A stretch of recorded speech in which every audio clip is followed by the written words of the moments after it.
Assalamualaikum warahmatullahi wabarakatuh. Alhamdulillah, hari ini adalah pertemuan pertama kita untuk mata kuliah pembangunan pertanian berkelanjutan. Ketemu lagi dengan Ibu ya. Untuk kali ini Ibu mengampu mata kuliah bersama Pak Jaini ya. Jadi mata kuliah ini 2 SKS, 1 teori, 1 praktik ya. Mata kuliah ini merupakan bagian penting dari pemahaman konsep bahwa segala aktivitas ekonomi utamanya itu wajib dilakukan dengan berlandaskan prinsip-prinsip berkelanjutan ya. Oke, kita bisa langsung masuk ya. Apa isi dari kontrak kuliah mata kuliah pembangunan pertanian berkelanjutan? Ya, jadi diharapkan mahasiswa learning outcome-nya itu mampu memahami prinsip, isu-isu, dan urgensi dari pembangunan pertanian berkelanjutan untuk pengembangan agribisnis ya. Jadi tadi karena mata kuliah ini 211, jadi artinya penilaian itu 50% teori, 50% praktik ya. Jadi tentu kalian sudah semester 4 bisa memahami proporsi penilaian ini cukup membantu Anda untuk penilaian nilai akhirnya ya. Jadi insya Allah kalau kalian praktikumnya semua komponen lengkap, nilainya bisa di atas 75 ya, sehingga bisa A gitu ya. Oke.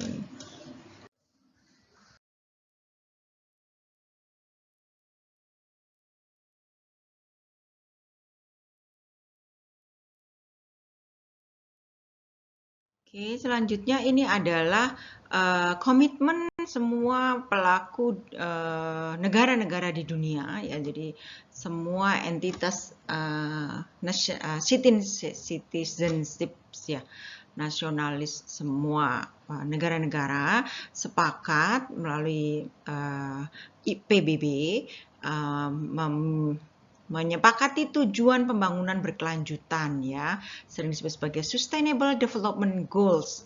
Jadi goals dari tiap-tiap negara memiliki kesamaan ya, bahwa untuk development itu utamanya adalah untuk meningkatkan akses terhadap kebutuhan barang hidup ya, pendistribusiannya juga, kemudian peningkatan standar hidup, juga perluasan ekonomi dan sosial. Jadi konsep ini disepakati sekitar tahun 2017 menggantikan kesepakatan yang ada sebelumnya, yaitu Millennium Development Goal yang dicanangkan di tahun 2000. Jadi pada tahun 2000 negara-negara di IPB yang tergabung dalam organisasi International United Nation itu sepakat untuk memiliki platform pembangunan sama ya. Jadi waktu di era milenium tahun 2000 itu namanya Millennium Development Goals atau MDGs.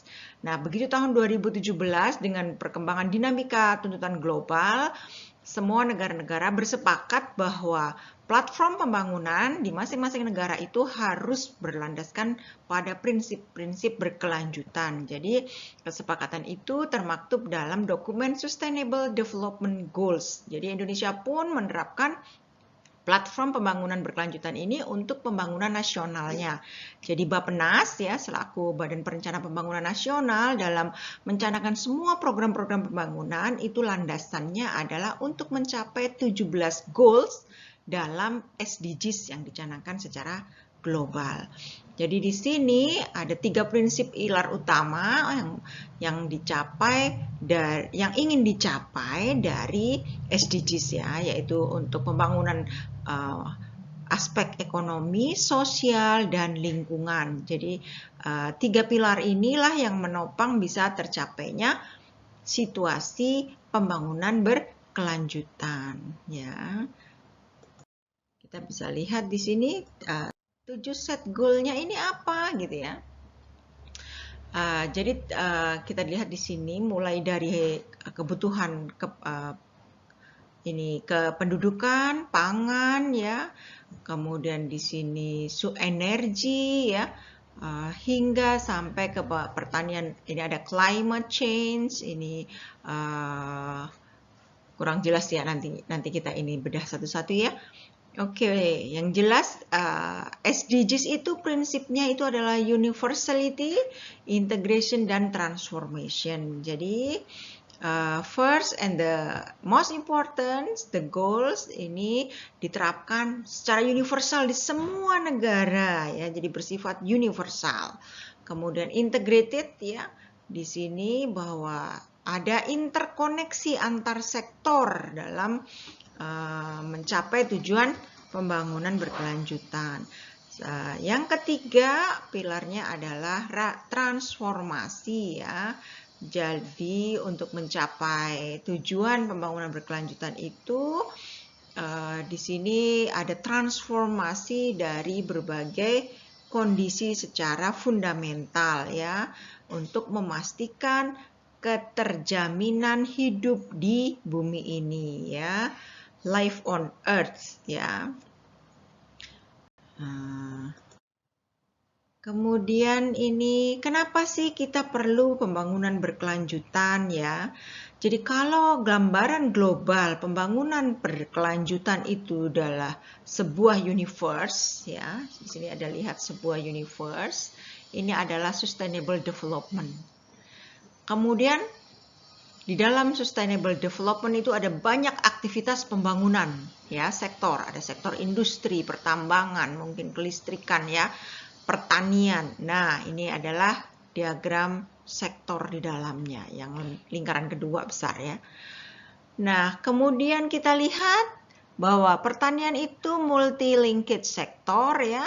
Jadi dia juga terkait dengan sektor-sektor lain ya. Kita lihat diagram Venn pena yang nomor 3, ukurannya ini adalah sustainable development, sustainable agriculture development ya. Oke, jadi seperti apa nanti sustainable agriculture? Nanti akan kita lihat ya. Jadi kenapa pertanian harus sustainable? Kita lihat pertama bahwa pertanian itu adalah pusat dari pembangunan berkelanjutan. Jadi kita tahu bahwa pertanian itu menyediakan pangan dan energi ya. Jadi global and local needs itu disediakan oleh sektor pertanian ya. Jadi untuk mengukur keberlanjutan semua aktivitas pembangunan, memastikan pertanian berkelanjutan itu adalah salah satu poin penting ya dalam memastikan kebutuhan global ya. Jadi agriculture atau pertanian itu harus dipandang sebagai satu entitas integrate yang menghasilkan pangan dan energi yang tentu saja akan berkontribusi penting untuk penyelesaian persoalan poverty, kemiskinan, malnutrisi ya, dan juga memastikan keberlanjutan lingkungan ya. Oke. Ini tantangannya untuk membangun pertanian berkelanjutan ya. Tadi ini gambaran pilar keberlanjutan ya, dimensi ekonomi. Kalau di Indonesia kita sebut dimensi ekonomi, dimensi sosial, dan dimensi lingkungan. Anda lihat ini di pertanian, challenge yang dihadapi ya. Pertanian sebagai penyedia pangan dan energi, Anda lihat, menyediakan pangan, serat. Silakan anakku mau lewat. Jadi Anda lihat di sini ternyata pertanian yang begitu menopang kebutuhan global akan pangan dan energi. Artinya life it's depend on agriculture. Faktanya masih menghadapi masalah-masalah yang sangat problematik ya. Mulai dari problem lahan untuk pertaniannya ya. Di sini ada drought atau kekeringan ya. Hampir kebutuhan air untuk produksi pertanian juga tidak menentu ya. Ada perubahan iklim global, climate change ya. Di sini menimbulkan flooding ya, ini banjir, sangat mungkin kita bisa lihat, kita simak tahun 2021 ini aja kita di Indonesia mengalami banyak sekali musibah kekeringan dan di suatu pihak dan banjir di beberapa tempat ya. karena curah hujan yang cukup tinggi di periode akhir tahun 2020 hingga awal 2021 ini. Nah, muaranya adalah kita mendapati bahwa orang-orang yang bekerja di pertanian itu menghadapi ancaman vulnerability. Jadi mereka sangat rentan terhadap kemiskinan, malnutrisi, ya, kemudian pengangguran, ya, ketidakmampuan mengakses tempat tinggal layak, air bersih, ya, dan persoalan-persoalan sosial kesejahteraan lainnya. That's the facts, ya. Itulah tantangan, ancaman yang dihadapi di sektor pertanian. Kita tahu bahwa populasi yang semakin meningkat secara global itu, Anda bisa lihat di sini bahwa ada 87% populasi itu tinggal di negara berkembang. Itu artinya apa? Negara berkembang itu tentu kita dapati fakta bahwa tingkat kesejahteraan karena tingkat income per kapitanya itu belum tinggi, sehingga penguasaan akses distribusi pendapatan tidak merata, sehingga ketimpangan, kesenjangan, dan kemiskinan itu terjadi. Apalagi dampak pembangunan juga tergambar timpang antara di kota dan di desa. Kalau di Indonesia bahkan antara di Pulau Jawa, Sumatera, Kalimantan, dan Indonesia Timur itu terlihat sekali berbeda, ya. Oke. Nah, hal-hal itu secara global bisa diperparah lagi nih. Tadi 87% populasi tinggal di negara berkembang.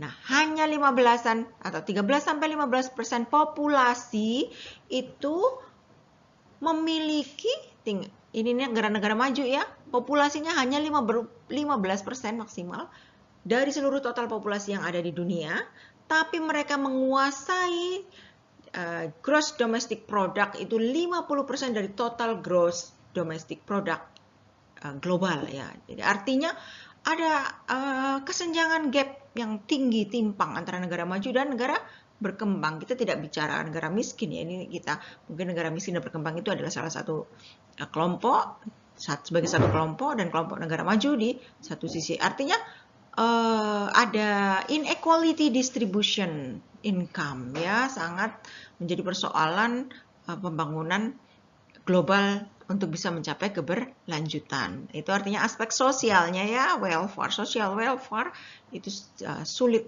bisa dicapai. Nah, itu pengantar bagaimana pembangunan itu harus berlandaskan prinsip-prinsip berkelanjutan. Nanti Anda akan bertanya, prinsip berkelanjutan apa? Tadi sekilas saya cuma mengulas bahwa harus secara ekonomi menguntungkan, secara sosial mensejahterakan, adil, dan secara lingkungan itu menunjang daya dukung lingkungan. Nah, ini penugasan minggu ini, ya, silahkan Anda lakukan terah literatur dan resum terkait domain tantangan pembangunan pertanian berkelanjutan. Ada 3 hal prinsip yang penting yang jadi tantangan itu, ya, misalnya poor farmer, climate changing, global climate changing, dan juga lands use for agriculture yang terus mengalami penurunan. Silahkan Anda kaitkan dengan konsep pembangunan berkelanjutan secara utuh, ya, dan siapkan materinya dalam bentuk PowerPoint, ya. Nanti juga penugasan ini jangan lupa mencantumkan sumbernya. Nah, diupload di laman LMS. Mata kuliah ini didampingi teknisinya Mbak Sari Hidayati, ya. Jadi nanti untuk pendampingan praktik bisa bertanya-tanya dengan Mbak Sari.